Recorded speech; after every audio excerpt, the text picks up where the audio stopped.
Hi గారు, welcome to our channel. ప్రస్తుతం మనతో పాటు దాము బాలాజీ గారు సీనియర్ జర్నలిస్ట్, వారితో ఒకసారి మాట్లాడదాం. సార్ నమస్కారం. సార్ నిన్న పవన్ కళ్యాణ్ గారు మాట్లాడుతూ 10 ఏళ్ళు చంద్రబాబు నాయుడు గారే సీఎంగా ఉండాలి అని చెప్పేసి ఆయన అయితే అభిప్రాయపడ్డారు సార్. అయితే ఇప్పుడు ఆయన మాటల్ని ఏ విధంగా చూడొచ్చు అంటారు? అంటే 10 ఏళ్ళు చంద్రబాబు నాయుడు గారు సీఎంగా ఉంటే లోకేష్కి అవకాశం ఉండదు, లోకేష్కి పవన్ కళ్యాణ్ గారికి మధ్య ఒక కాంపిటీషన్ ఉంది అని చాలా మంది అనుకుంటున్నారు. మరి అదే రీజన్ అయ్యి ఉంటుందా? ఇక్కడ మరి అసంతృప్తి జనసేనలో కలిగే అవకాశం ఉందా? ఇప్పుడు పవన్ కళ్యాణ్ గారు డిప్యూటీ సీఎం అయ్యారు, నెక్స్ట్ టైం కన్నా సీఎం అవుతారని వాళ్ళు అనుకుంటే ఈయన ఈ విధంగా మాట్లాడారన్నారు. ఆయన మాటల్ని మనం ఏ విధంగా అర్థం చేసుకోవాలి సార్? పవన్ కళ్యాణ్ నిన్న ఒక స్టేట్మెంట్ ఇచ్చాడు. నిజానికి అది సందర్భం కూడా ఏం కాదు.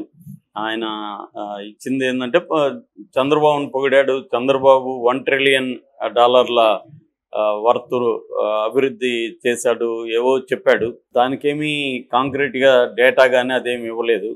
ఈ 5 నెలల్లో 1 ట్రిలియన్ ఎకనామీ అయిపోయిందంటే విచిత్రంగా ఉంది అది.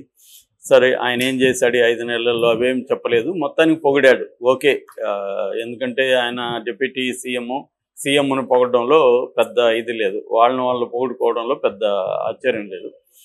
కాకపోతే ఇక్కడ విచిత్రం ఏంటంటే చంద్రబాబే 5 ఏళ్ళు కాదు 10 ఏళ్ళు చంద్రబాబే సీఎం ఉండాలి అనేది. అంటే 2029లో కూడా చంద్రబాబే సీఎం క్యాండిడేటు అనేది ముందుగానే ఈయన అనౌన్స్ చేశాడు. అంటే ఇక్కడ 2 విషయాలు ఉన్నాయి. ఒకటి, నేను సీఎంగా పోటీలో నెక్స్ట్ కూడా ఉండను అనేది క్లియర్గా ఇప్పుడే చెప్పాడు. అది ఇప్పుడు చెప్పాల్సిన అవసరం లేదు, ఎందుకంటే 2029లో పరిస్థితులు ఎలా ఉంటాయో తెలీదు. కానీ ఇప్పుడే ఎందుకు చెప్పాడు అది అనేది ఒక ఇది. మామూలుగా ఏంటంటే పవన్ కళ్యాణ్ చాలాసార్లు తాను చెప్పిన మాటకి తనే కట్టుబడి ఉన్నాడు. అందరు రాజకీయ నాయకులు ఉండరు, పవన్ కళ్యాణ్ కూడా ఉన్నాడు. ఎందుకంటే అతను కూడా ఒక టిపికల్ రాజకీయ నాయకుడు తప్ప అతను ఏదో భిన్నమైన రాజకీయ నాయకుడు అని ఎవరన్నా నమ్మితే నమ్మొచ్చు. కానీ మామూలుగా అయితే మన అతని ఓవరాల్గా పరిస్థితి చూస్తే అతను కూడా భిన్నమైన నాయకుడేం కాదు. అందరిలాగే జగన్ అయిన మాట తప్పుతాడు, చంద్రబాబు అయిన తప్పుతాడు, అందరూ తప్పుతారు. సో అతను కూడా స్ట్రాటజిక్గా ఏంటంటే ఎప్పటికి ఏది అవసరం అది చెప్తారు వాళ్ళు. సో అంత మాత్రాన రేపు 2029లో ఇట్లాగే పవన్ కళ్యాణ్ ఉంటాడు అనుకోవడానికి లేదు. పరిస్థితులు మారచ్చు, మారిన పరిస్థితుల రీత్యా నేనే ఉండాలి అని అప్పుడు ఇంకేదో వెర్షన్ చెప్తారు. ఎవరికి ఎప్పుడు యూటర్న్ తిరిగినా దాన్ని సపోర్ట్ చేసుకోవడానికి కూడా థియరీలు రెడీగా ఉంటాయి. అది ప్రజలు కన్విన్స్ అవుతారా లేదనేది పక్కన పెడితే రాజకీయ నాయకులు అందరూ అదే పని చేస్తుంటారు. సో నా స్వార్థం కోసం నేను ఇలా యూటర్న్ తీసుకున్నానని ఎవడు చెప్పడు. రాష్ట్ర ప్రయోజనాలు, ప్రజల ప్రయోజనాలనే మన చెవుల్లో పూలు పెట్టడానికి అందరూ రాజకీయ నాయకులు ట్రై చేస్తారు. పవన్ కళ్యాణ్ కూడా అదే చేస్తాడు. అయితే ఇప్పుడు హిడెన్ అజెండా ఏంటి పవన్ కళ్యాణ్కి? ఇక్కడ 2 అంశాలు ఉన్నాయి. ఒకటి, నేను 2029లో చంద్రబాబుకు పోటీగా సీఎం రేసులో లేను అని ఇప్పుడు డిక్లేర్ చేయడం వల్ల ఏంటి అంటే చంద్రబాబు ఆల్రెడీ పవన్ కళ్యాణ్కి పెద్దపీట వేశాడు, గౌరవిస్తున్నాడు. ప్రతి ఆఫీసులో చంద్రబాబు ఫోటో పక్కన పవన్ కళ్యాణ్ ఫోటో పెట్టించారు. నిజానికి డిప్యూటీ సీఎం అనేది కాన్స్టిట్యూషనల్ పోస్ట్ కాదు, అది రాజ్యాంగబద్ధమైన పదవి కాదు, అదొక హోదా మాత్రమే. అందరు మంత్రులకి ఏముంటాయో ఉప ముఖ్యమంత్రికి కూడా అంతే పవర్స్ ఉంటాయి. నిజానికి వేరే రాష్ట్రాల్లో కానీ చంద్రబాబు గతంలో కానీ జగన్ ఉన్నప్పుడు కానీ ఇక్కడ కానీ పెద్దగా వాళ్ళకేమీ పవర్స్ లేవు.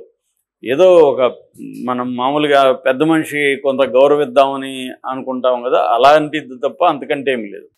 కానీ చంద్రబాబు అంతకంటే ఎక్కువ అయితే ఇవ్వడానికి ట్రై చేస్తున్నాడు. మొన్న కూడా హోంమంత్రి మీద డైరెక్ట్గా మాట్లాడి వేరే మంత్రి మాట్లాడి ఉంటే చంద్రబాబు సీరియస్ అయిండేవాడు. ఈవెన్ అనిత కూడా సీరియస్ అయిండేది. ఒక దళిత మంత్రిని ఇలా అంటావా అని నిలదీసి చాలా పెద్ద గొడవ అయిండేది.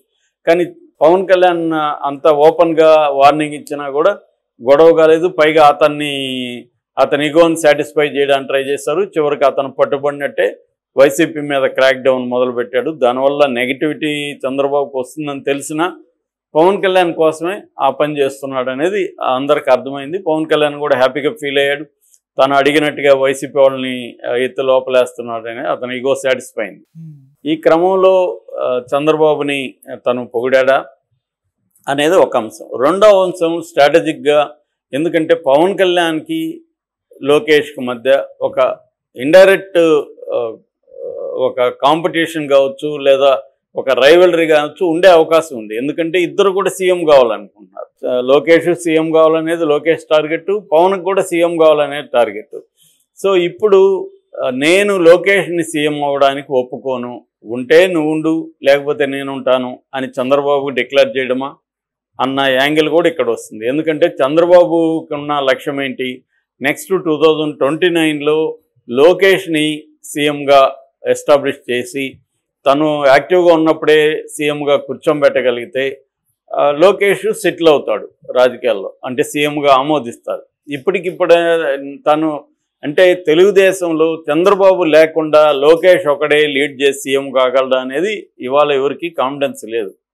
ఎందుకంటే అతన్ని కంప్లీట్గా 2024 ఎలక్షన్లో కూడా పక్కన పెట్టేశారు. పవన్ కళ్యాణ్ కోసం లోకేష్ని పక్కన పెట్టాడు. అంటే చంద్రబాబు చేసింది 100% కరెక్ట్.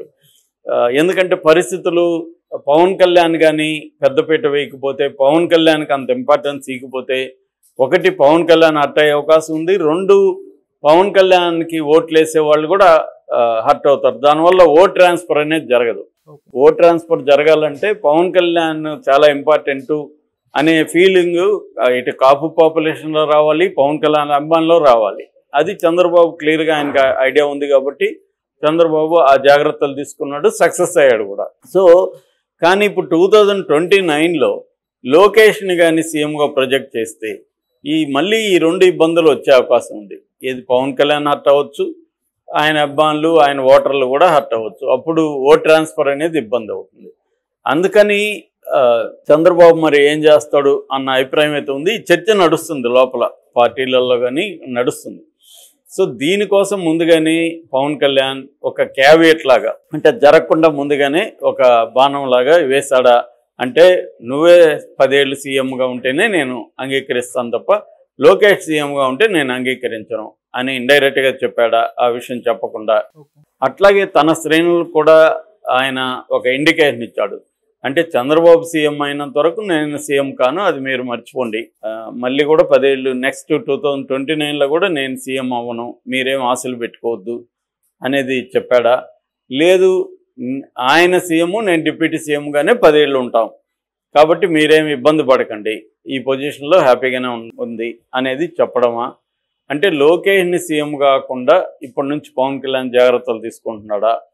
ఇది ఇద్దరి గోల్స్కి కాన్ఫ్లిక్ట్ అయితే ఉంటుంది. అది మరి 2029 ఎలక్షన్లు అంటే ఇంకా ముందే ఎలక్షన్లు వస్తాయి ఖచ్చితంగా. 2027 లోపలే ఎలక్షన్లు అయితే వచ్చే అవకాశం ఉంది. ఎందుకంటే ఇప్పుడు పార్లమెంట్లో శీతాకాల సమావేశాలు బిల్లు కూడా పెడుతున్నారు. జమినల్ ఎన్నికలు వస్తే అప్పుడు స్టేట్ ఎన్నికలు కూడా ముందుకు జరుపుతారు. సో అందువల్ల అప్పుడు కూడా ఇదే కూటమితో వెళ్ళాలనేది ఖచ్చితంగా చంద్రబాబుకు ఉండే ప్లాన్. చంద్రబాబు ఒంటరిగా ధైర్యం చేసి వెళ్తాడని అయితే ఇప్పుడు అనుకోవట్లేదు. ఎందుకంటే ఆల్రెడీ ఒకసారి ఆ తప్పు చేశాము, బీజేపీ స్ట్రాంగ్గా ఉన్నప్పుడు బయటకు వచ్చేసాము అన్న ఇది ఉంది. చాలామంది మొన్న కూడా ఎవరో మాట్లాడినాడు, బీజేపీ స్ట్రాంగ్గా ఉన్నప్పుడే చంద్రబాబు ధిక్కరించి బయటకు వచ్చాడు, ఇప్పుడు రావడానికి గ్యారంటీ ఉంది. అది కూడా చెప్పలేము. చంద్రబాబుకి బయటకు వస్తేనే మంచిది అనుకుంటే చంద్రబాబు వచ్చేస్తాడు. ఆ కూటమిలో ఏమి చంద్రబాబుకి ఏ రకమైన లాయల్టీ ఏమి ఉండదు, వాళ్ళకి కూడా లేదు, ఈయనకి లేదు. కాబట్టి ఒక రకమైన హెచ్చరిక పంపాడా చంద్రబాబుకి, అంటే నువ్వు సీఎం అయితే నాకు ఓకే కానీ లోకేష్ సీఎం అయితే నాకు ఓకే కాదు అని చెప్పడానికి. ఎందుకంటే 2029లో ఎవరు సీఎం అనేది చెప్పాల్సిన అవసరం లేదు. రెండోది పవన్ కళ్యాణ్ లాంటి వాడు క్యాజువల్గా ఏదో అనేసాడంటే కూడా నమ్మలేము. ఎందుకంటే పవన్ కళ్యాణ్ చాలా సీజన్డ్ పొలిటీషియన్గా ఎదుగుతున్నాడు. మన మహారాష్ట్ర స్పీచ్లో కూడా చూసాం, చాలా కన్స్ట్రక్టివ్గా జాగ్రత్తగా ఏ అంశాలు మాట్లాడాలి, ఎక్కడ ఎలా మాట్లాడి చాలా ఆర్గనైజ్డ్గా ఆయన మాట్లాడాడు. అలాంటిది ఇప్పుడు కావాలని చెప్పాడా, వ్యూహాత్మకంగా చెప్పాడా అన్న చర్చ అయితే నడుస్తుంది. ఏదేమైనా ఖచ్చితంగా చంద్రబాబు వల్లే పవన్ కళ్యాణ్కి ప్రమాదం ఉందనేది చాలామంది అనుకుంటున్నమాట. ఎందుకంటే లోకేష్ కోసం చంద్రబాబు ఎవరినైనా బలి ఇవ్వడానికి రెడీగా ఉంటాడు. ఆల్రెడీ జూనియర్ ఎన్టీఆర్ని ఇచ్చాడు. పవన్ కళ్యాణ్ అయినా రేపు అతను వదిలిపెట్టడు. తనకి చంద్రబాబు తన కొడుకు వీళ్ళిద్దరు ఇంపార్టెంట్ తప్ప వేరే వాళ్ళు ఇంపార్టెంట్ కాదు. వీళ్ళిద్దరు ఇంపార్టెన్స్ కోసమే వేరే వాళ్ళకి ఇంపార్టెన్స్ ఇస్తాడు. చంద్రబాబు సీఎం కావడం కోసమే పవన్ కళ్యాణ్కి ఇంపార్టెన్స్ ఇచ్చాడు. ఎవరైనా అదే చేస్తారు రాజకీయ నాయకులు. తన కోసమే వేరే వాళ్ళకి ఇంపార్టెన్స్ ఇవ్వడం కానీ, వేరే వాళ్ళకి ఇంపార్టెన్స్ ఇవ్వకపోవడం కానీ తన పాయింట్ ఆఫ్ వ్యూలో నుంచి చేస్తారు తప్ప అవతల వాళ్ళ పాయింట్ ఆఫ్ వ్యూ నుంచి ఎవడు కూడా చేయడు. అయితే వీళ్ళిద్దరి ఇంట్రెస్ట్లకి మధ్య ఉన్న కాన్ఫ్లిక్ట్ ఎలా సాల్వ్ అవుతుందనేది చూడాలి. Okay, thank you so much.